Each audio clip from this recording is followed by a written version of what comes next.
I wonder what we're going to be getting today, Lippy. I know. And our team and everyone else from FranklinCovey has this. I call it their endless grab bag Yes. goodies. Goodies meaning questions, meaning concerns. What people want to have answered, and if there is audio, if you are hearing us right now, Yeah. just shoot us a message, shoot us your questions. We highly encourage you asking for a friend. You just send it Right. in, and we'll get to it. And now our Okay. tech guys are telling us that We're we're back. And Okay, good so let's- afternoon, everyone. good afternoon. Thanks for joining us, Pao. Okay, so again, as Lippy said, so for those of you who may be wondering what happened there, it seems that as we kicked off the session, we had no audio going in. So for those of you who were online with us, then we apologize for that, shaking off the rust a bit, perhaps. So again, just to introduce the session here, this is our third session of conversations, and you'll be joining Lippy and me again. So again, Paolo, your facilitator, your coach, Lippy, another one of your facilitators and coaches with FranklinCovey Philippines. Now, as I mentioned earlier, just in case this didn't get through on the audio channel, in these conversations, as we call them, we have no agenda. So I have no script.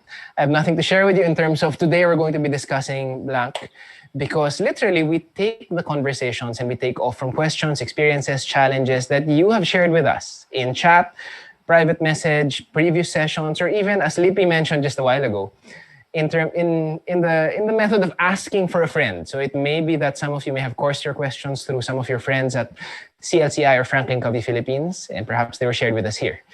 So as those of you who've been with us before would have heard, when we do these conversations, Lippy and I literally have no idea what's going to be coming up from the grab bag of goodies. And really, Javik and Amanda, who are our friends in the back room, the tech room, Part of our tech guys. yes, will be the ones who will be helping us out in terms of choosing the questions, and they'll be sharing them with us on the screen. So we will all be seeing the questions at the same time. So for those of you who shared your questions, when you find out that your questions have been brought up, we'll be finding out at the same time. So again, Lippy, how have you been?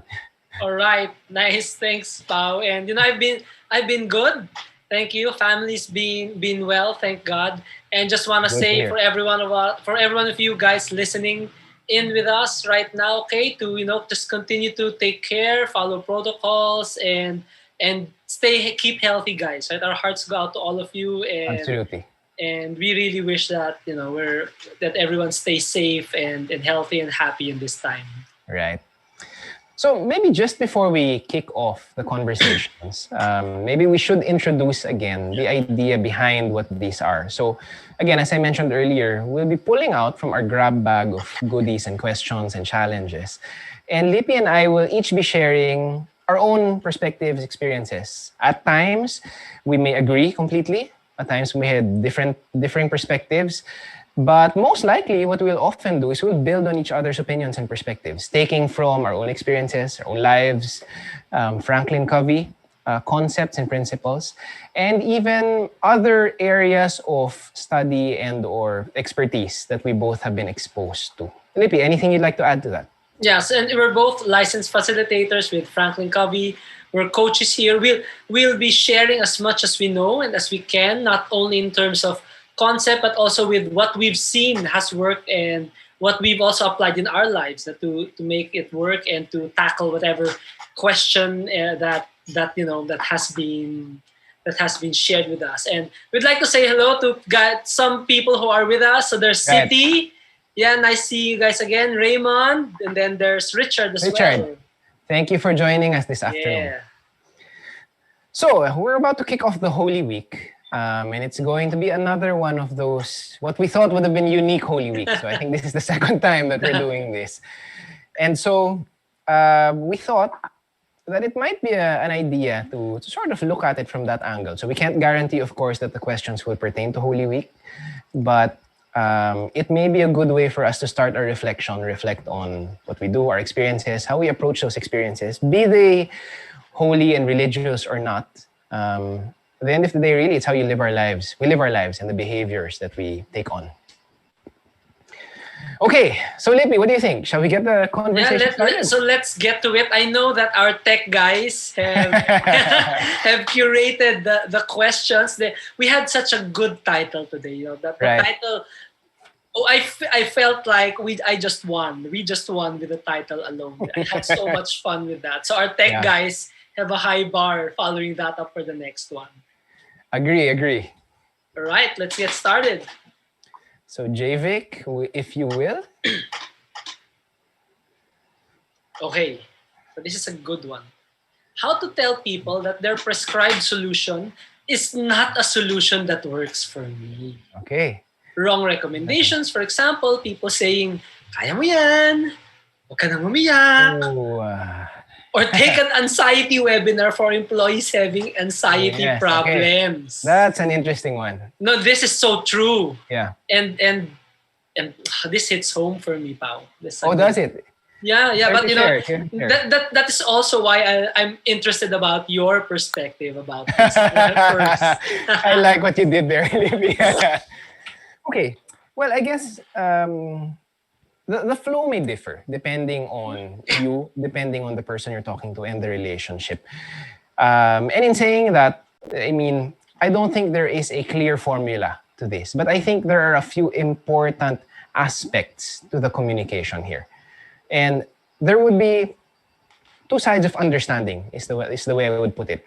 On one end, I think it's important that we, as the receiver of the maybe unwelcome, unnecessary, or unneeded advice at that point, make it clear to the other person that it is not what we need at that point in time, in a respectful, kind, and probably, ideally, even a grateful manner. And in saying that, I'm saying that in most cases, especially if we're talking to a friend or a colleague and someone that, in a situation like this, you would expect that someone who approaches you when you're crying, when you obviously in a state of anxiety, most likely this person has some sort of relationship with you. It's just not some random person who's approached you and said, pare, okay lang yan. That would be a bit weird. No, so that's certainly weird. They have some random stranger come up and put their arm around your shoulder and say, okay lang yan. Or maybe not a random stranger, but for example, let's say it's an office mate that you don't regularly talk to. Wouldn't it be even more weird if in today's environment, you suddenly get a Zoom invitation? Meeting invitation from blank. Let's say Lippy, and I have only talked once in the past 3 years. And all of a sudden, he wants a meeting. So I go, okay, must be important.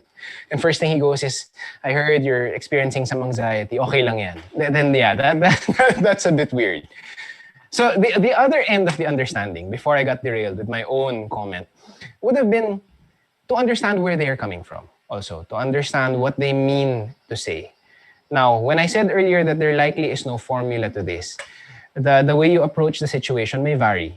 Meaning, in most cases, it likely would help most if we were upfront first with what we're feeling and what we're needing. Because if we go through the whole, okay lang yan, wag ka umiyak, all of the advice, 5 minutes of advice, and then after that we say, I'm sorry, this is not what I need, then it may have been 5 minutes of just getting ourselves to feel worse. Now, if on the other hand we say, I'm sorry, I hope you don't mind if I pause you there and simply tell you that this is not what I need right now. I fully appreciate what I think you're trying to do, but I don't really need to be told that it's okay right now or that I shouldn't cry. And there are many different ways to approach it. And then maybe the other end would be to ask for what we need. Maybe what we could say is close that and say, would you mind if I told you what would be helpful, if you're close enough? And so let's say it is your friend. Let's say Lippy and I'd like to think we're pretty close. If I were feeling bad, I might tell Lippy, you know what, Lippy, I don't think I need a coaching conversation right now, but would you mind if I just asked you to listen for me for the next 5-10 minutes? Is that okay with you? And maybe that's a good way to start. And maybe that's a good way to let the other person know that you appreciate their presence, their effort, but there is also some specificity to what would be helpful for you in that situation. Yeah, that's a good one. How dare you think that we're not close. What are we? Huh? I just What wanted to are be we? sure about that. What are we? No, Pao's just being careful. That's what it is. And you know, to add on that, this is how I'll respond to this question.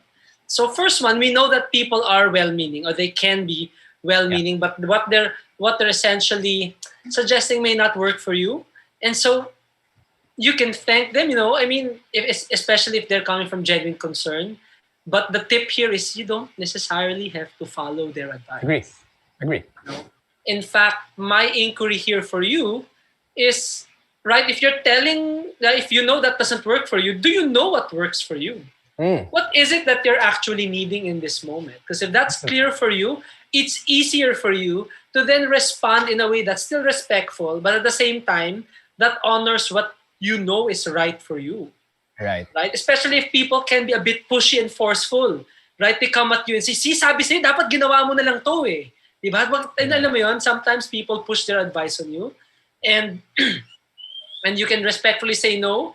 Or, you know, if I'll just come out and say it. If this is a relationship that right now, if you are having a hard time saying no to, then for the moment in time that you need to give yourself what you need, then distance yourself. Could be, yes. Could be. My point here is, are you being proactive with what you need? Are you taking charge to be able to get or create the conditions with which to be able to have that? That's a great way of putting it, I think. To have that for yourself. So, you know, to be personal about it, I was just sharing with Pao earlier, I'm a COVID survivor. Wow. So like 3 weeks, a month ago, we were, me and my wife were tested positive, right? And I got a lot of this, na kaya mo yan, kang umiyak. I was telling my friend was telling me, wag kang umiyak, Lippy. I was like, I'm not even crying in this call. You see me crying? Wag kang, diba, right? Right. And people were saying, we'll give you space, we'll give you... I had to be brave enough to say, okay, you know, I know that I'm sick, but I'm well enough to work. So actually what would help me right now is for you to continue to let me do the work that I committed to doing, because that will help me take my mind off of worrying. Right. That was how it was for me. For my wife, it was different. She had to tell other people that she needed more space, she needed more time to just be with herself, etc., etc. Because she had a lot on her plate as she tested positive, you know, given her workload and her role in her office. So it's really different, you know, and you know, it's hard for you to say no to people when you don't know what you need and what you want. That's true. Even if it's something as simple as, you know, just admitting to yourself. People saying, kaya mo yan. What if right now you don't feel na, diba? You don't feel it. Right. So just tell it to yourself. Oh nga, no, sa ngayon, hindi ko kaya. Today, maybe not. Tomorrow, maybe yes. Right? Just be honest with yourself. That's the second point, right? One is about knowing what you need. And second is also being proactive and honest with yourself. Right. Because at the end of the day, it's about having the self-awareness to accept where you are and what you need. More importantly, right? Versus having to defend yourself, if I can assume that. Defend yourself from other people, right? Maybe you got to defend yourself from yourself first. What's making it hard for you to just tell people no and allow yourself, right, to take care of yourself?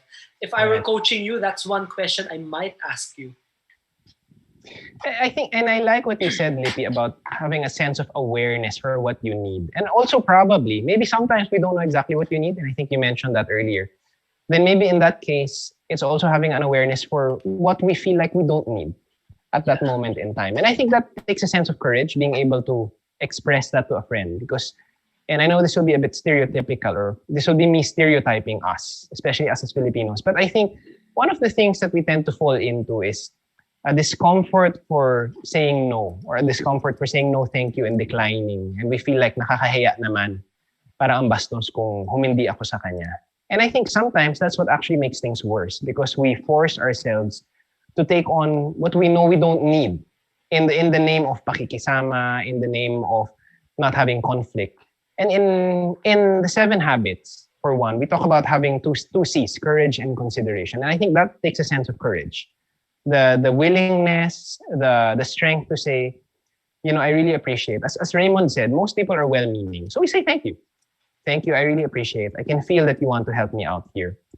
So, but I hope you will also understand if I know this isn't what I need right now. Because as Lippy said, when people say, kaya mo yan, And sometimes it just isn't kaya mo yan. Or one of the favorite lines that I myself am guilty of having said many times, okay lang yan. So No, it's not okay. Right. How dare you? Yeah, right? So, Exactly. especially now in this time, I think now more than ever that I can recall in my own lifetime at least, we hear of people passing away. And it's very tempting to tell people, okay lang yan, we're here. But it's not okay lang, right? When you're the person who's lost a loved one, unfortunately, it's not. And the consideration part, I think, comes in if I were to imagine myself having gone to Lippy. Let's say I called Lippy and said, pare, may problema ako. And I just narrated it to him. To my mind, while it may be difficult, there is also an aspect that invites us to be considerate of the person we reached out to. Because it's entirely possible that, number one, they just want to help. Number two, it also is uncomfortable for many of us. And I don't know if this is true for Lippy, but it's uncomfortable for many of us to not have a solution, to not have anything that we can do actively. Because for many of us, listening is not active. Listening feels very passive, feels very much like we're not solving a problem or putting in a contribution. So sometimes it also takes understanding that the other person, the one who's listening, the one who's trying to help, may actually also be trying to find their space. Trying to figure out, okay, this person called me, I'm supposed to do something. And I think that's one of the things that gets many of us.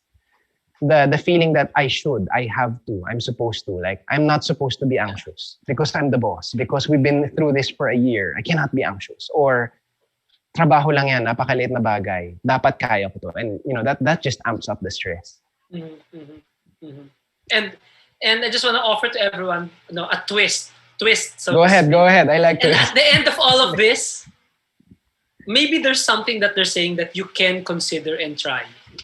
Maybe just something small that you can try, right? Absolutely. But again, it's at the end of the day, it's your decision of what you feel will help you. Just to jump off on that very quickly, it may be a not yet now. Maybe it's not an absolute no. Maybe it's a not yet now. Not the right timing yet. Yes. All Anything right. else you'd like to add on that, Lippy? No, I'm good. I think we can. If there's no other comment from the audience and everyone who's joined us, we can have our tech guy share with us the next question. Thank you for sending. Thank you this for sharing that. That was a very relevant question, I think. Yeah, and Raymond's also putting it into chat. People can be so well-meaning. You appreciate the intent, but same. Thank you for this ad. You don't need to follow their advice. Yeah. Acknowledge and just make your own decisions. Correct. All right. Let's see what's next.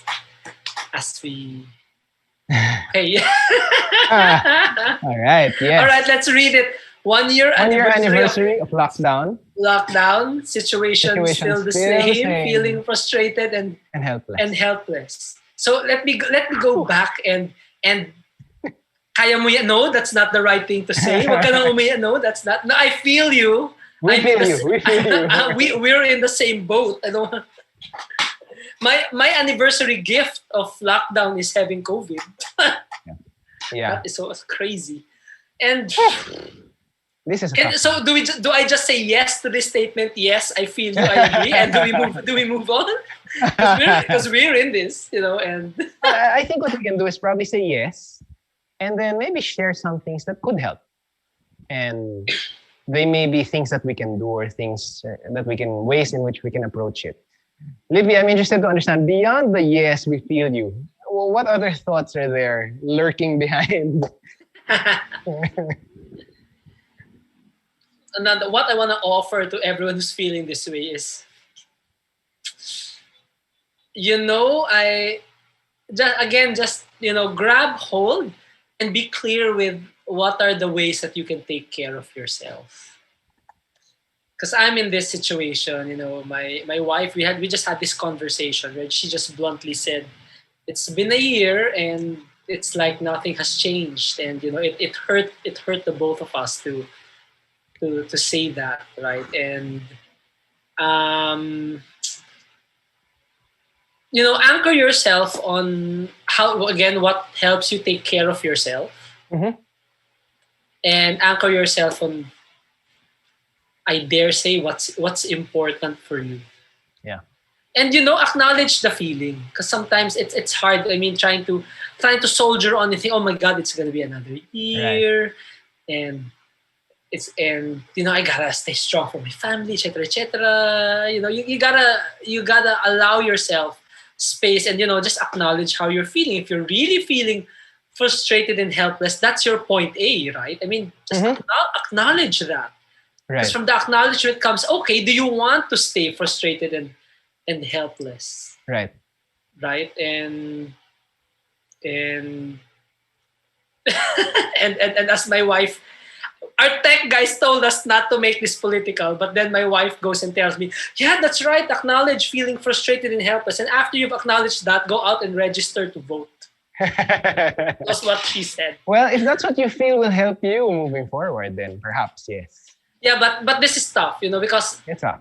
Because why? For me, it's soldiering on, if that's the word, and overcoming my frustration, helplessness, whatever I'm feeling, to be able to still function, if you guys know what I mean. Right? And when I say function, this isn't about being max productivity, about how now I have so much time at home and I'm going to get everything. Of course, it's not going to be that. It's about getting what matters most to you done. Right. And I think, if I may take maybe 1-2 steps back, and Lippy mentioned this, I think the mere reality or fact that this person has been able to articulate that he or she is feeling frustrated and helpless is already a good step in the right direction. Because as Lippy mentioned, it's important to acknowledge the feeling. It's important to acknowledge what we're feeling and that we're actually feeling it.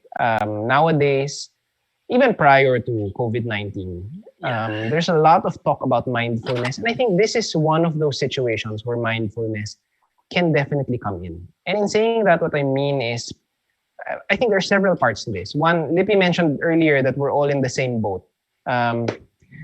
I don't want to say I beg to differ, but I have a slightly different perspective. No, but yeah, you should say you beg to differ if that's not exactly how you're... It's not so much that I differ exactly, but I'm stealing this from someone else. I forget from whom exactly, so I'll apologize. But what this person said is that we're not in the same boat, but we're in the same storm. Meaning we're all charting different directions, but we're all in this giant storm together. And the reason that I feel that that's important is because sometimes the feeling of frustration and helplessness may come from us expecting that other people will pull us out, will be there, or will just address whatever we need. And maybe prior to COVID-19, these people were there. And it was almost like magic. They could read our minds. They were there in a snap. And the difference is right now, we're all dealing with this storm together. And whether these people are feeling the same frustration and helplessness and anxiety that we are, there definitely are some limitations to what they can offer. Like they likely cannot drive to your house in the middle of the night, which is what my friends and I used to do when we were much younger. And just to have a conversation over a beer or scotch or whatever. And nowadays, of course, that's not realistic, especially this week, right now. But there are other things that we can do. And I think the acknowledgement of the feeling is important because it also allows us then to say, okay, I'm feeling down. And where I would stop is, I don't think there's a need for us to put the pressure of, I shouldn't be feeling this way. And that's why it's about acknowledging it and saying, I'm feeling down. And maybe where we can go is to try to understand what exactly is making us feel down. Because it's easy for me to say, for example, that this entire ECQ, GCQ is just crazy. I'm depressed, I'm frustrated, and helpless. And yes, most people will understand. But the difficulty there is just relating to what Lippy shared. It makes it very difficult for us to steer ourselves in a direction that will help us. Because we can't solve COVID-19, not individually at least. So I cannot solve the problem of COVID-19. However, if I'm able to say, I'm feeling frustrated and helpless because, let's say, I'm not able to exercise, because I'm not able to meet up with my friends, then those are things that we can address maybe differently from the way we used to do them. But we can do something about them. So the last, maybe the third point that I will share is, this may not be very welcome to many of us, myself included. I think at this point, what's important is for us to, in a sense, confront the reality that the things we used to do, we probably can't do them the same way now. and we maybe for the foreseeable future we won't be able to do them in the same way. Like, for example, if we used to travel 3-4 times every year, go anywhere we please, maybe right now is not the time to expect that we can do that. And expecting that we can and saying, I will simply add to the frustration. So maybe the question we can answer is, what can I do that will give me the same hit, the same benefit? Is it about being out there? Is it being out of the house? Is it about seeing other people somehow? Mm-hmm. So then maybe it can point us in a direction in which we can find a different way of achieving the same benefit. Yeah, I remember being in this workshop where the person identified what was her need to keep her going was intimacy, and then proceeded to talk about how it was so hard to have a hug, how it was so hard to go out and meet with friends, and so that she needed to dig deeper. What I just want to add is, at the end of the day, it's okay not to be okay. Absolutely, it's okay to not be okay. Yeah, and we have a wisdom bomb from Sydney Cordero as well. Sydney, when are you coming on the show? We'll have our tech guys call you. We are with you in this experience. So there's a deep yearning to get out, while at the same time knowing we are quite helpless. And it could be the incongruence, right? It doesn't add up because I want to be out of it, but then I'm helpless. That creates a lot of frustration and absolutely and pain for a lot of people. On the other hand, we do have an opportunity to get into co-creation and collaboration work with others to determine how we make other people's lives better. If it's Pao, this is what you're saying, right? That we can't solve it individually, but together. Right. As cheesy as it may sound for some of you there, together a difference can be made. I agree with that. Let's end other people's lives a little better one day at a time to make them happen. So we can still choose to be powerful in our little ways and feel good about what this power can do. So just little actions, and again going back to little actions, not just for other people, but also to yourself. Yeah. And I like what Lippy said there. It's okay to not be okay. And I think the invitation there is also to remind ourselves that there will be a point where we can make that decision. As Sydney puts it, it's a choice. We can make that decision and that choice to decide, okay, I've recognized, I've acknowledged that I'm not okay. I've acknowledged that this has impacted me. And now I'm making the choice to move forward. Maybe it's not today, maybe it's tomorrow. But also have that consciousness that at the end of the day, it's a choice that we make. When we've grieved enough, when we've sat down enough and breathed enough and said, this is just terrible. Sure, it's okay to not be okay. Then make that decision at some point and say, okay, this is when I begin to move forward. Take those small steps. Mm-hmm. And I think as many of the nutrition and fitness coaches, among others, will tell us, don't shoot for the moon right away. Because it may be painting ourselves into a corner where we'll feel even more depressed and helpless. Rather, take small steps every day and say, okay, maybe today my goal is to wake up and make the commitment to say, I will have a sense of, I don't know if it's gratitude. And again, this is not about you have to have great gratitude every single day. You have to be absolutely positive every single day. We're not talking about toxic positivity. We're talking about just making that choice that once in a while, take those steps forward until it becomes a bit more bearable and something that we can sustain. Yeah, like what's fun. And Sydney shared with the chat some practices about enjoying intimacy and spending time with people that you love, and figuring out what to do. And Pao, we've been sharing a lot. Our tech guys have been telling us there's a follow-up question to what we've been talking about. I wonder what that is. Yeah. Let's give that space and time. So what is? So in relation to previous topic, now battling fatigue, how to handle both myself and my team. Okay. So let's add on to this. We've said some stuff. Yeah. Right? How would we wanna share? What do you want to share with this, Pao? Well, there are many ways that we can approach this or look at it. So the way I'm reading this is a person who leads a team, is in a leadership position, maybe frontline leadership, regardless. So this person probably feels a sense of responsibility and accountability for a number of people reporting to this person. And if I were to paint a picture relating it to the original question, so it's been a year, there's that sense of pent up, built up frustration and helplessness. And at the same time, this person is probably feeling, as this person puts it, fatigue, maybe a sense of weariness also. And at the same time, there's that additional layer of, yeah, I'm tired, and so is my team. And what do I do about it? So going back to our previous answer, I think it's first important to acknowledge what we're feeling. Now, since we already addressed that earlier, let's assume that it's happened. Let's assume that we've addressed, we've acknowledged, I'm feeling helpless, I'm feeling frustrated. I think the next step is also to acknowledge what our team might be feeling. And the recommendation I'd have here is not to assume. Not to say, yeah, they must be feeling bad. Kung ako di sila rin. Actually, I'll relate it to something that one of our colleagues, Eric Picard, talked about relatively recently. And there he talked about having one-on-one conversations with your team members. So for those of you who might be interested, we'll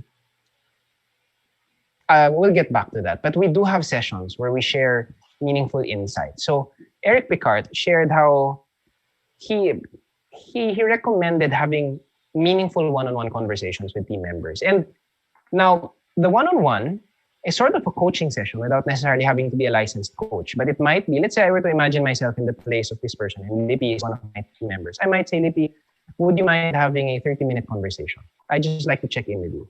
And if it will help, I would suggest putting it up front and saying, I'm not going to check up on your projects. I'm not going to ask you about your deliverables. It's just a check-in. I want to understand how you are. Now, the first intent of this conversation would be quite sincerely to check in on the person.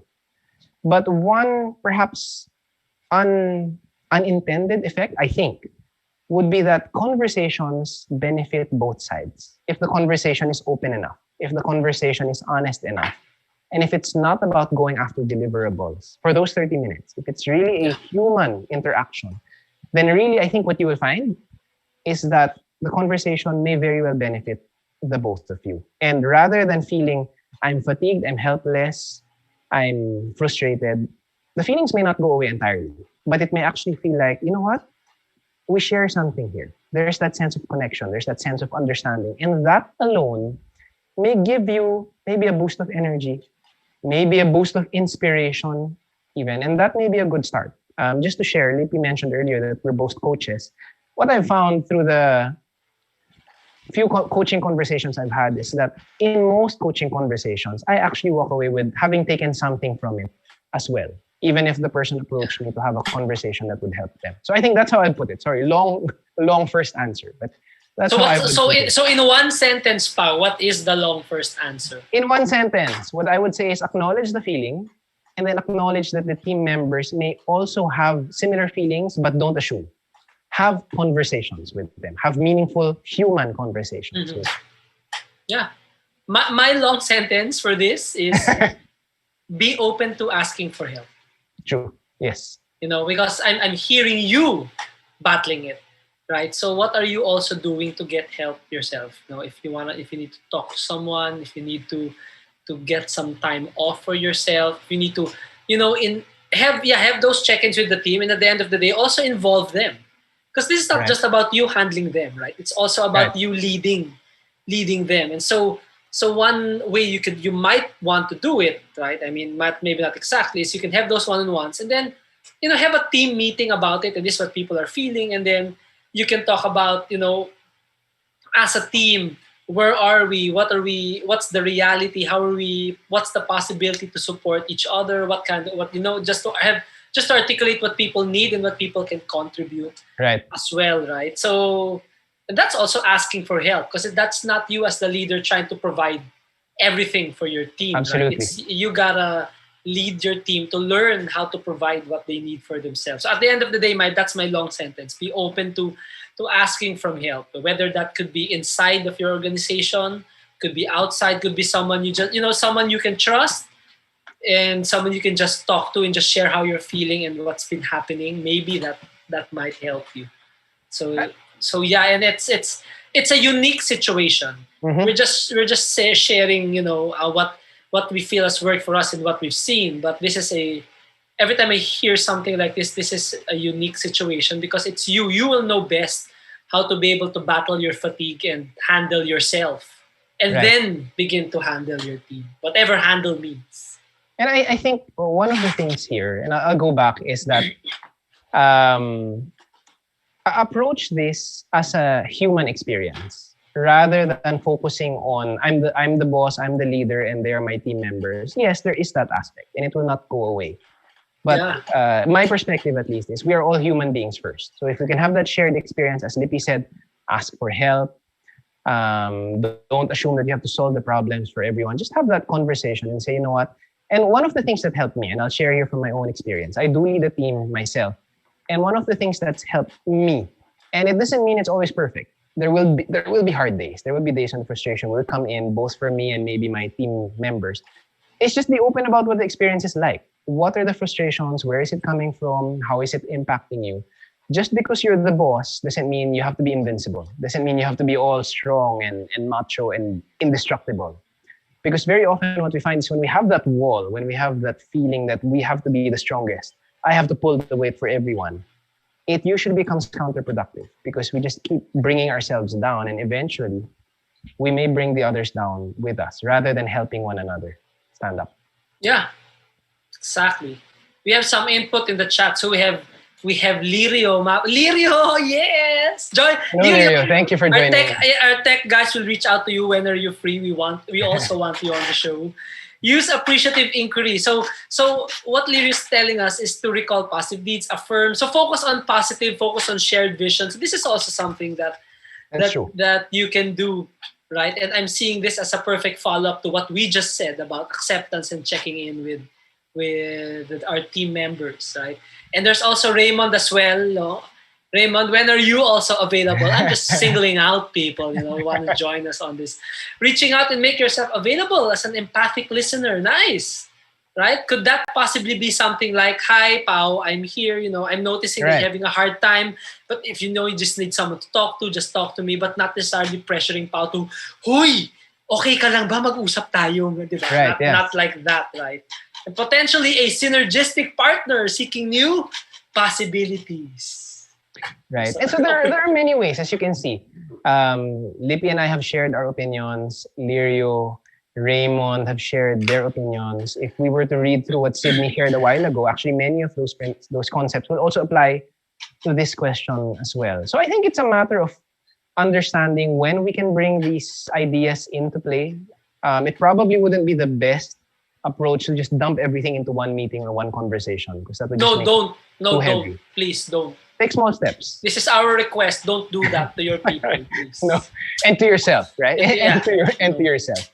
And if I may add, one of the things that and Lippy and I include this in some of the workshops that we run. There are opportunities for us to ask each other, how can I help you? And also at the same time, this is the help that I need. So it actually opens up the conversation to having, as Raymond put it, that synergistic partnership. Mm-hmm. Because rather than bearing the load for everyone or telling everyone it's every man for himself, when you say, kaya natin. No one says that. Who says that? Which boss says that? Every man for himself. Let's all be strong. And I think while it may not be the intent, when people say, kaya mo yan, I think implicitly there may be that implication. Kaya mo yan, pick yourself up. And yes, that is great. We all tell ourselves, yes, we should be able to pick ourselves up. But there are times when no, we're not okay. And so maybe that's when we say, this is the help that I need. What help do you need? How can I help you? And then we just sort of talk it over. So again, many ways, many different ways. I think if I were to summarize my advice, and this is me trying to shorten again everything I've said. Yeah. I think it's really just be human. Be human and have that personal connection with one another. I think that's a start for me. All right. Thanks, Pao. Okay. So we can move. Let's move on to the next one. Right. That was a really good was a really good topic. Thank you so much for sharing that, and for those with us to share your opinions and what you feel would work as well. Okay, here it is. So what's the best thing to do when you've made a mistake? For example, the people involved in the cargo ship. Ooh, that got stuck, or this guy just sick burn this moment, got stuck, or maybe simply just making a bad decision. Yeah. I mean, yeah, it could be. Yeah, like sometimes, it's hard. And, I just want to say two perspectives here. Okay. Right? And the perspective of the question is when you've made a mistake. Mm-hmm. Right? I just want to throw it out there. What about if you're the guy observing someone made a mistake, right? It could simply be just making a bad decision. Right. I mean, that ship has nowhere to go but straight, right? So, I mean, but then again, there could be a lot of factors. And so if we assume, what am I saying? If we're assuming right away worst case without going in and trying to understand, right, what could be happening and touching in with the person, that's, it doesn't make the mistake any less worse. What I'm saying is, if I'm the one leading this person, am I making this into a learnable opportunity so it doesn't happen again? Right.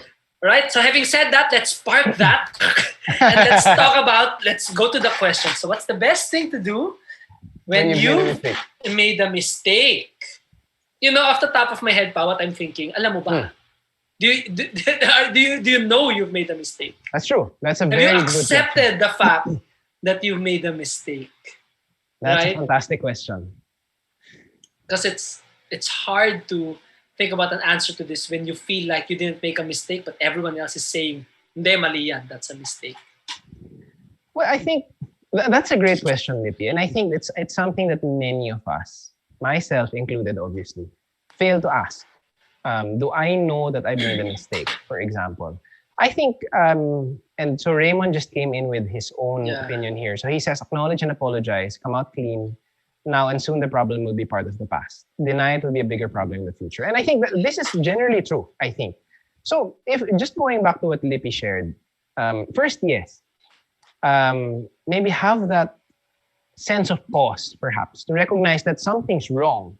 And it isn't necessarily the point where you say I made a mistake yet, but something's wrong. Like if we were to go to that cargo ship, obviously there's something wrong because the canal is totally blocked and other boats, other ships cannot pass. So there is something wrong. So acknowledge first that there's something wrong in the situation. And then perhaps ask the question, maybe what's my contribution to this?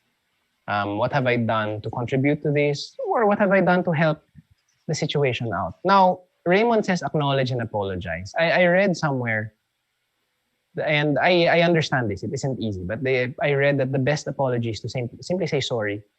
Be specific about what you're saying sorry about and make it clear that it's about your action. And then stop short of explaining.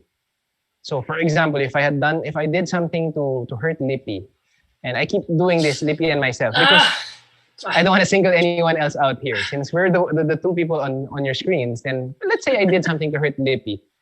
I guess the most mature way, I guess, and this is not always easy, it's very often very difficult, would be to simply say, Lippy, I'm sorry. I'm sorry that I blank. I'm sorry that I said that. I'm sorry that I raised my voice. Whatever it is. I'm sorry I hit you.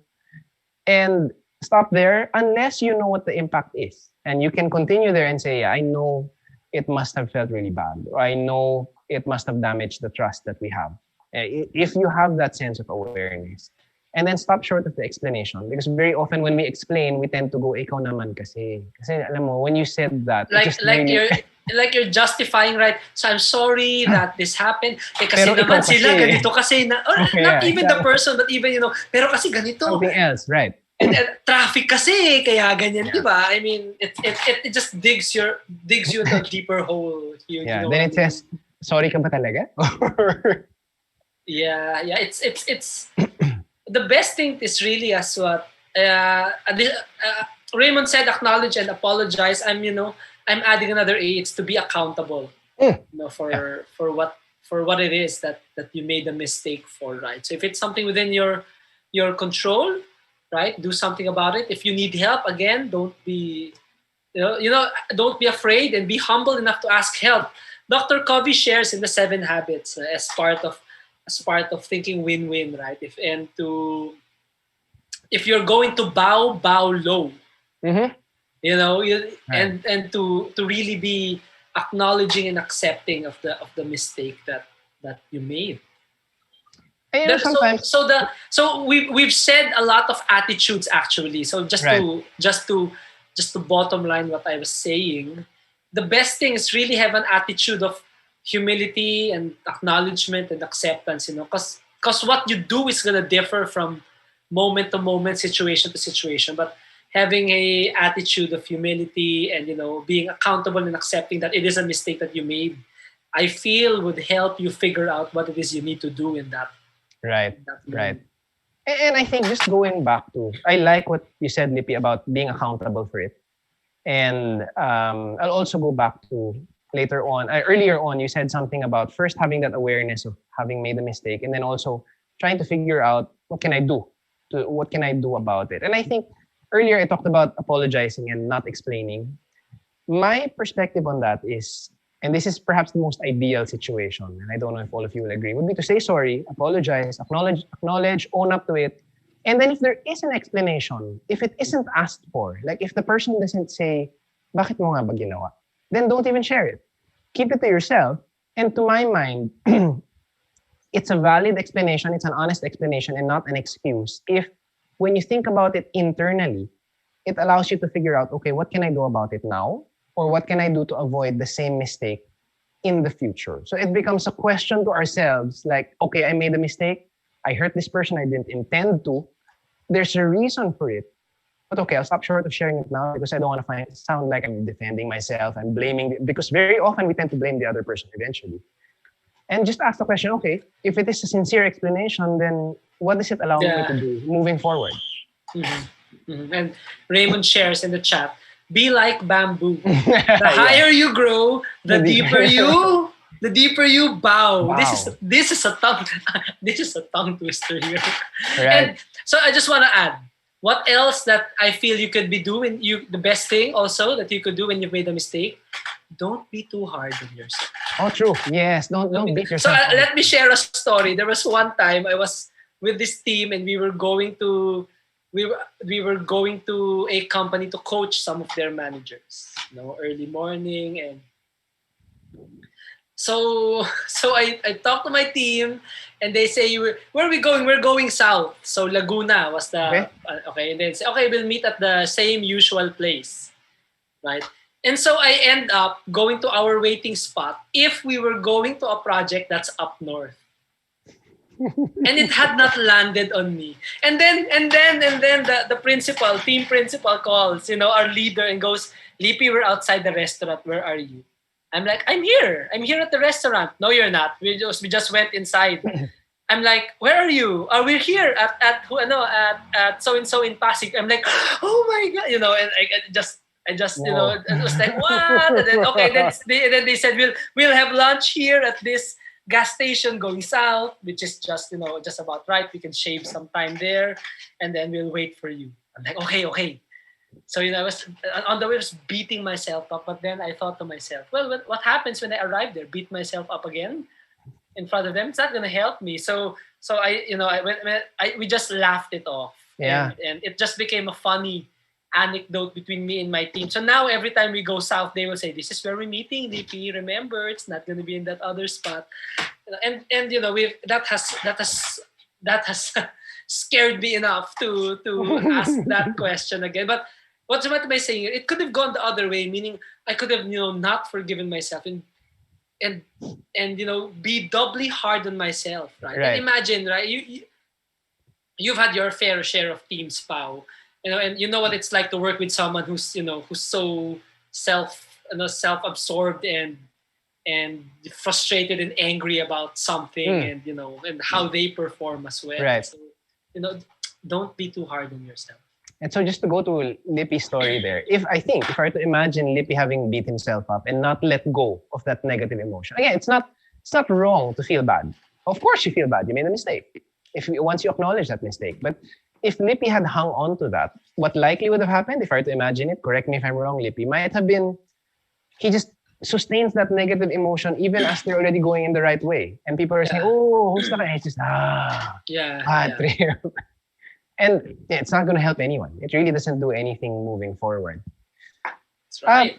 Sydney has a good point that he shared here. Don't forget to make deposits in the emotional bank account of the affected entity or person. Be deliberate or purposive about the value of the deposit you are making or creating. I think that's a fantastic point. And I think that's the next step, because it's very difficult to make deposits if we haven't acknowledged the mistake. Very often, if we don't acknowledge the mistake, what we'll be doing is continually withdrawing from the other person because we're defending, we're blaming, we're criticizing, or we're simply ignoring the mistake altogether. But I think once we acknowledge it, allows us to move forward and make those deposits. Sydney, I hope you don't add. This is gold that Sydney is sharing here. Make deposits in the emotional bank account. If I were to simplify this for those of you who aren't familiar with the emotional bank account, it would be basically to do things that you know the other person or the entity would appreciate. Something that would rebuild the trust or strengthen the trust. Yeah. Now, if I may add to what Sydney said, I think one of the things that we might want to avoid is the temptation of fixing it all in one go. Like, avoid the temptation of making one giant deposit and saying, ayan, ayos na tayo. Because especially if it's like a relational issue, right? Yes. Yeah. Because as we know, trust is built over time. Trust is built usually in the small things. So except for the people I think who've saved other people's lives, literally, very often the deepest relationships with the strongest trust have been built over time, over small interactions that very often we don't even mind on a day-to-day. But it's usually in the hello, how are yous where we actually stop to ask and listen to the answer. Yeah. It's in sharing what we're feeling. And that's where trust is built. And so even those small deposits, just to go back to what Sydney shared, are deposits. So we say sorry. And again, don't beat yourself up. And then move forward and say, so how are you today? Is there anything I can do for you? How are you feeling? So just to bring it back to the cargo ship, maybe trying to fix it in one go would be literally to just blast the throttle and try to get it out of there, which would be counterproductive. Like dig a deeper hole or destroy the ship. But even the little digger that's trying to dig like the bulb of has his own Twitter account and is updating the world that dug a little bit deeper.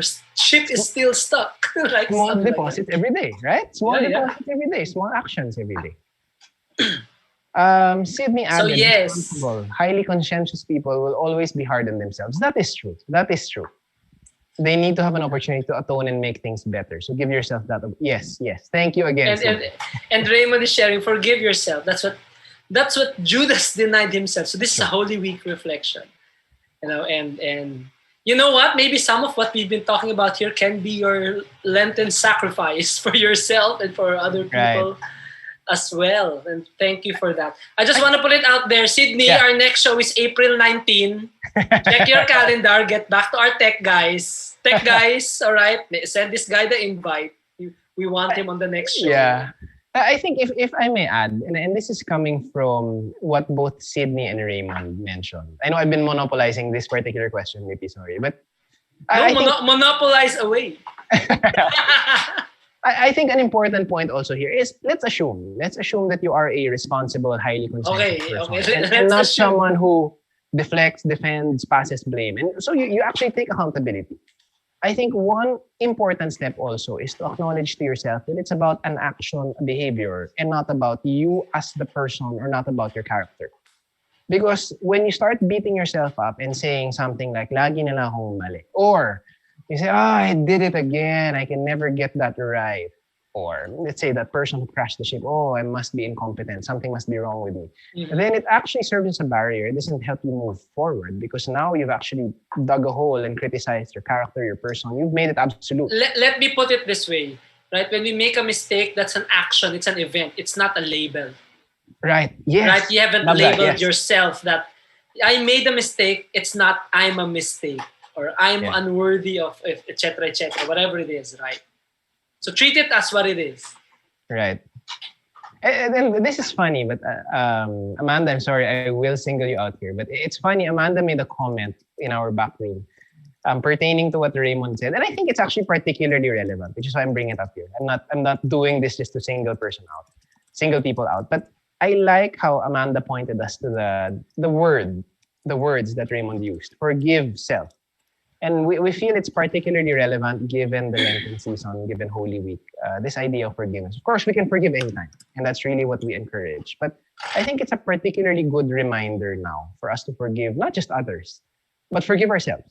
Don't label ourselves, don't dig ourselves into a hole deeper than necessary. And I think that's important. Nice. Thank you. Whew. Do we still have time? Do we still have time for one more?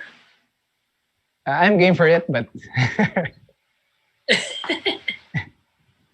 Oh, pwede daw. Our producer is saying Okay, pwede let's go. last. Okay. Sige. Pwede last. Okay. Sa kabilang panig na maganda nito. oh wow. Whoa. And also, last question for this episode. How many chances do I give to erring people? Yeah, okay. What context is this? Is this work? That's a very good Is point. this personal? Is this love life? What is this? And I think, if I may add to that, Lippy, I think also not just the context of where is it happening, but when you say, what question, how many chances do I give to erring people? Chances for what? What are the chances for? And it may be funny, but I think it's relevant. Yeah, exactly. Are we talking about work? Are we talking about family spat? Yeah. Are we talking about your ex now? What are we talking about here? So Lippy, why don't we choose 2-3 contexts and share our opinions on each one and see where that goes? Well, my opinion is if your ex cheated on you, that's it. But that's just me, people. I mean, again, it's your choice if you want to forgive. This is another topic. We should have one episode dedicated to what I'm talking about and all its similar questions. So I think if I were just to bring it back, Lippy, and this may be trying to fit it into a framework or a formula, but just to go back, context there, like Lippy mentioned, and I think Lippy he was laughing, but I think it actually is a serious answer there. So ex cheated on you. Context, you're in a relationship, person cheated. Number of chances, how many chances? So Lippy's answer is basically 1.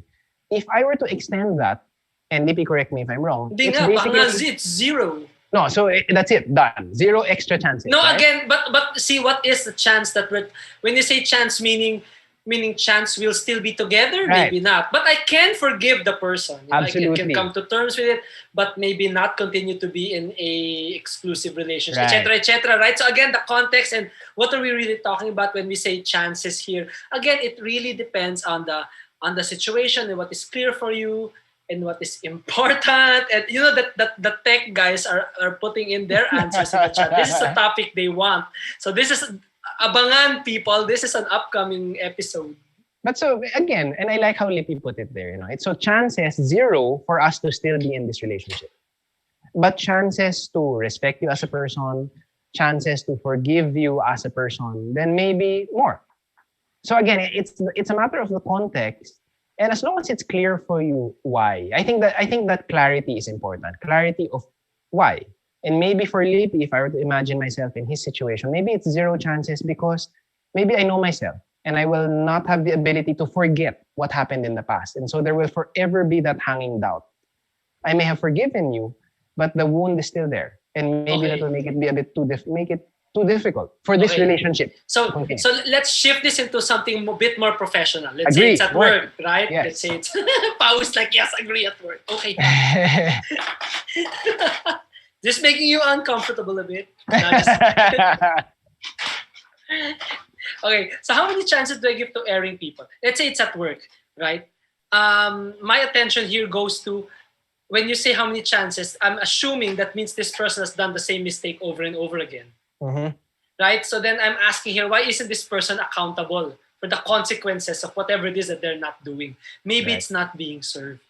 Right? So I think that how many chances do I give to erring people, I feel here is a symptom of something deeper, which is that this person feels it's okay to make the same mistake over and over again. Yes. And I think that's a good point. And I'll relate it to child rearing and child discipline. So nowadays there are all sorts of different perspectives in terms of how to rear a child, how to help a child grow up and be mature. But one of the things that most commonly comes up is in disciplining, the discipline needs to be immediate, meaning there needs to be a clear link between what the child did and what the consequences. What the consequences are, correct. Another one, which to me made perfect sense and is challenging to apply as a parent, is that the consequence must be a natural relation or natural consequence of the action. That's right. So meaning, if the child did something like, let's say, he threw a toy at you, what many people say is the consequence, if you give him a consequence which doesn't have a clear relation, like stand in the corner, and there's no clear explanation to it, it's very difficult. There will be no learning, or the learning will be very difficult. On the other hand, if the child continues to throw their toys, and let's say you've reminded them, please don't throw your toys, might hurt someone, it's not good for your toys. When the toy breaks, then it becomes clear to the child. Okay, now it makes sense. Why? Now my favorite toy is broken. And when they come to you and say, Daddy, can you fix my toy? Daddy, why isn't my toy working? And then you go back and you explain, you know what? Remember when I was reminding you not to throw your toy? It's because when you throw something that's not intended to be thrown, it will break down. And so the consequence is there, and you don't have to force it. The child learns naturally. So it will take patience. But again, the consequences have to be there. Now, in a work relationship, that's a really good point. That's also highlighting why the annual once a year performance review is not really working. I mean, we're talking about providing timely feedback and providing timely observations, keeping people accountable, which we share in some of the programs here at FranklinCovey, right? Where we teach people about what are the best practices, critical practices that managers can practice. And it doesn't make sense to have your example, to have the person do something in January and then only talk about it next year, January, and go, you know what, last year, this is what you did, and this is... The person has forgotten that by then. Right. And I'll just read through some of the comments here. So we have a few comments from Sydney, from Raymond, and from Lirio. And from Lirio as well. Yeah, go ahead. So just in order. So Sydney says, we have chances, but we need to be accountable for our choices. Exactly what you said earlier, Lippy. Chances and accountability are two different things. Agree? And they're also related. When we have chances, when we are given the chance to make choices, there is that accountability. Raymond, forgive and forget means we don't keep count. A clean slate means crimson becomes white as snow. Sounds really good, Raymond. And of course, we all know it's challenging. But yes, there is that choice that we make, forgive and to forget. And then from Lirio as well, context at work. A question of skill. So meaning, is the mistake, is the error, and therefore the chance coming from skill? Or is it coming from a value such as integrity? Yeah, I like this because this is highlighting what is acceptable or non-acceptable for us and also for the organization or for the company, right? Because if it's about skill, like this person isn't getting the report done or is unable to present, that's workable. It's more workable, right? But if this is like the person was caught stealing or lying, right? Or selling out the company, whatever it is, if it's something that's ethical and relates to values and integrity, that's a different topic. And I think as simple and as seemingly, as deceptively obvious as this sounds, it's an important question to ask. Because very often, what we'll find ourselves saying is when a person fails to achieve certain results or deliver certain results, very often the judgment becomes a judgment of the person without realizing it's about skill. It's about technical capability. And we start saying, hindi yan marunong, hindi yan maganda, or hindi maayos yung taong yan. Which can be very demeaning. And it can even come from a space of belief. Because like example, right? You're the boss, you're telling this person, this is how we do things here, and the person doesn't believe that will work. Right. So no surprise if the person goes out and doesn't get the job done. Right. And I think another important aspect here is if let's say it's a question of skill, then it points us in the direction of what can we do about it? And maybe even, and this is probably not something that is always necessary, but sometimes it may be worth asking, where is the deficit or where is the challenge coming from? Because we may come to an answer which makes us recognize that we actually put the person in a position that they weren't prepared for, which is the reality for many people who've gone from superstar individual contributor to being a leader of a team. Correct. Because entirely different skill sets. They may be applying what worked for them as an individual contributor. Attention to detail, dogged persistence, an independent spirit. I will get this done. But when you're leading a team, yes, those can help. But if that's what you're pushing your team with, it may result in someone being micromanaging, very hard on him, herself, and the team members. And so then it's a matter of, was this person prepared in the first place? And if not, or if this person is not prepared now and it's just coming out, what can we do about it? I mean, it's a bit like parenting, is it? Like, are we willing to let our children make mistakes so they can learn from it? And that's something that I'm still struggling with right now. And in a way, that's how it is. Like when we're leading people, we can't expect them to get everything right. Otherwise, how will they learn? But it's providing those learning opportunities. And Lirio, I like this context at work, or not even work. So when you cheated on me in our relationship, is it a question of skill or a violation of a value such as integrity? And I think an important part here is if it is a question of integrity, and I'm staying with the work context. Okay, yeah. Go ahead.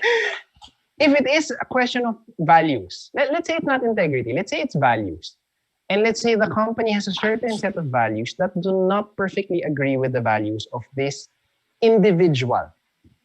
Then what I would suggest is make that clear. Make it clear where the incongruence is. And maybe even give the person an opportunity to share their mind and say, you know what, can you help me understand what's behind this behavior?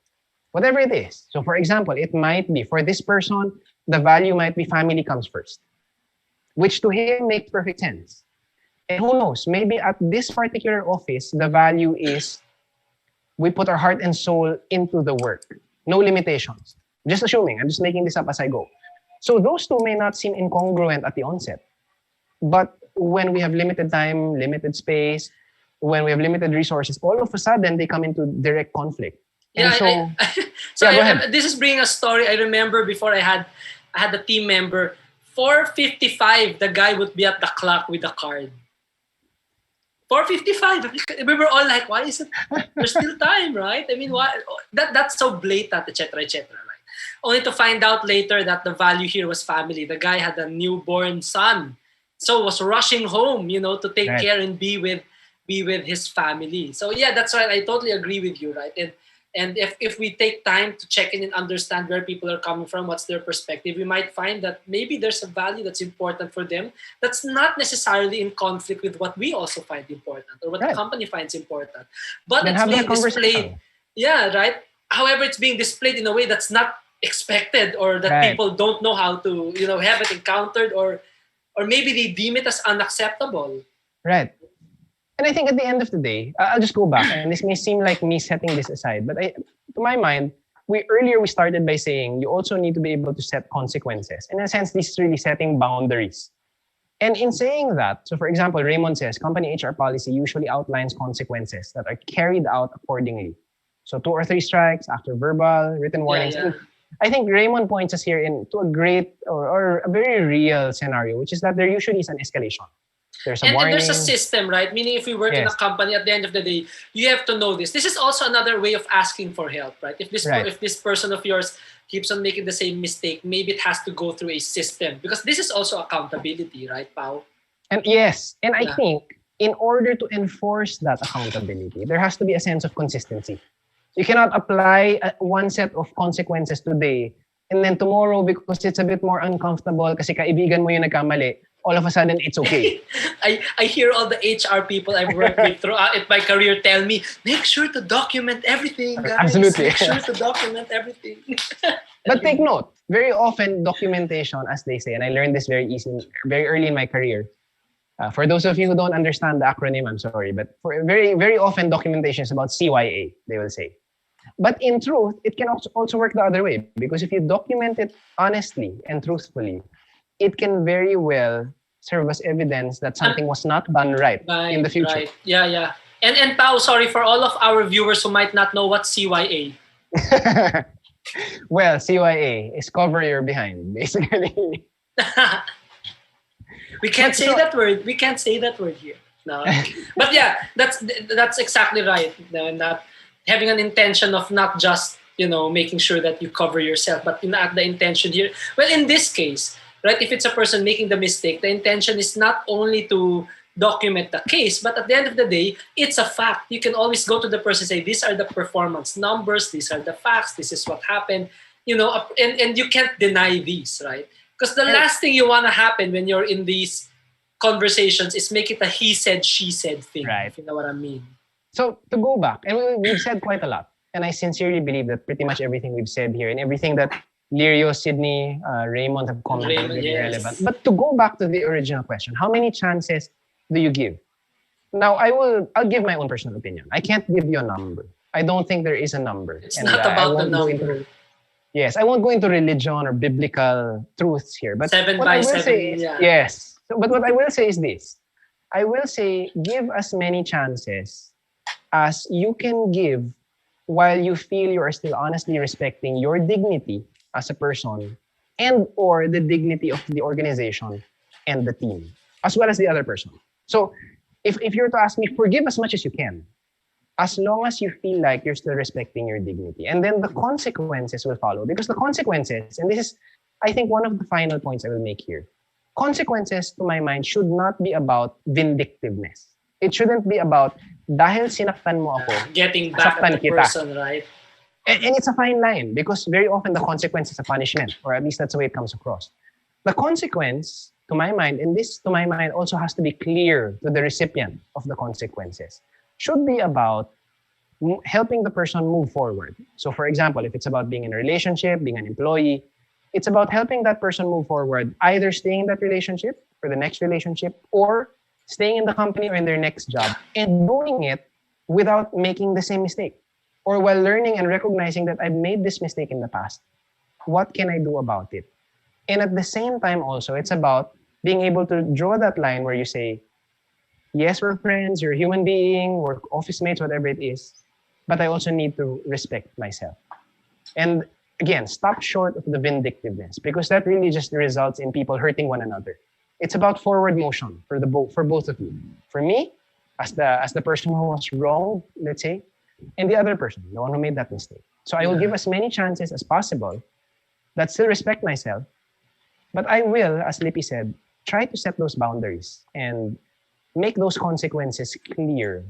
So at the end of the day, it's really about moving forward. All right. Thank you, Pao. And thanks, everyone. We're being told that's all the time we have for today. and again, from me and Pao and FranklinCovey Philippines, we want to thank everyone who was with us here. And thank you for joining us in our conversations. We sincerely hope that we were able to help you guys with some concern and something and you're able to take away something that's useful for you. And, thank you for these questions and these concerns. We're looking forward to talking more and seeing more of these, right? So just send it in Facebook, message us, right? If you want to ask for a friend, totally do so, and we'll still read out and we'll get to your question in due time. And if I may add, yes, we do appreciate, and we especially appreciate the people who shared their questions, their sentiments, because without those, we wouldn't have this conversation. Lippy, I will challenge you to one last question. Sure. So what are the connections you're seeing in all of these questions? I want Lirio's statement. A question of skill or violation of values such as so just integrity, because all the questions that we've had could be both. These are some about forgiveness, about apologizing, about me making a mistake, and I think that's a good. It's not just context at work, but is it a question of skill because you're gonna do something about it, or you don't yet have the capability, or is it a willful violation? And when I say violation, not necessarily maybe in your end, but maybe there's something on their end that they haven't told us, and right. We don't know about it, etc. I mean, values are highly personal thing, but that's something that we all need to be self-aware of. Okay, great. Well, I'll share mine. For me, I think it's really about human relationships and trust. And really at the end of the day, I realized that pretty much all of the questions we answered today were about what if someone made a mistake? What if someone is telling me something I don't need to And it's hear? also about the care, right? What if I'm the one that's fatigued? if I'm fatigued, how do I deal? How do I take care? How do I handle me? How do I handle my team? So yeah, definitely it is about relationships. Yeah, it's human relationships, and really the foundation of that is trust. True. So, Lippy said earlier that we were reminded that, well, we've gone pretty long, so we hope that this has been a meaningful session for you. And if it has, and if you do enjoy these conversations, we invite you to follow us, to like us on Facebook, not just so we can add to our followers and likers, but really so that you're updated on what's coming up next. So, for example, earlier I mentioned a session that one of our colleagues, Eric Picard, ran recently. You will actually be updated. You will be alerted as to when the next sessions will be. So, for example, I will be having a session this coming April talking about trust in particular. So these are sessions that we can invite you to as well. Just let us know if you're interested. And you will be updated on the next Facebook Live sessions, the next conversations. So if you do enjoy these sessions, if you do enjoy, whether it's this, conversations, the more conventional Facebook Live approach, or even learning sessions pertaining to very specific areas of, what should I call, work and life challenges at this point. Yeah. Then do follow us, like us on Facebook, and stay tuned to whatever we have next. Really, what we aim to do in all of these sessions is really just to share principles, concepts, practices that we hope will help bring all of us forward towards the things which, as Libby pointed out earlier, are most important to us, the things which really matter most to us. So our next conversation session will be on April 19, same time. If you guys would like to join us, you can again, log into our Facebook Live and join us again. If there's any one of you who want to be, maybe you have a concern that you want to have a conversation with us about, again, we highly encourage you to message us, be with us on Facebook, or if you want to be with us on the call, that's also perfectly good, and so we can have a conversation about it. I hear the ice cream cart rolling in the background. So again, we are in the middle of a pandemic, and it is reminding me to have a little bit of joy in my life. Ice cream. All right. Okay. So thank you Lippy, again, thank you. everyone. Thank you, Pao, for having me. And looking forward to the next one. Looking forward to the next one with you, and looking forward to also sharing our opinions and hearing from the people who are with us in the chat. Yeah, I'm betting we'll have a special guest next month, so stay tuned. Stay tuned for that. So again, thank you everyone. This is me, Paolo, and this is Lippy, your facilitators, coaches, your conversationalists, perhaps, for these sessions. Thanking you for joining us. Your katambay. So yes, again, thank you for joining us. Thank you for sharing. We hope that the past hour and 20 minutes or so, has been meaningful for you. Stay safe and do have a meaningful week ahead. Whatever your religion may be, whatever spirituality or practice you may follow, we do hope you have a safe, healthy, and meaningful week ahead from all of us here at FranklinCovey Philippines and the Center for Leadership and Change. Thank you again, Lippy. Guys, thank you again. Spirituality or practice you.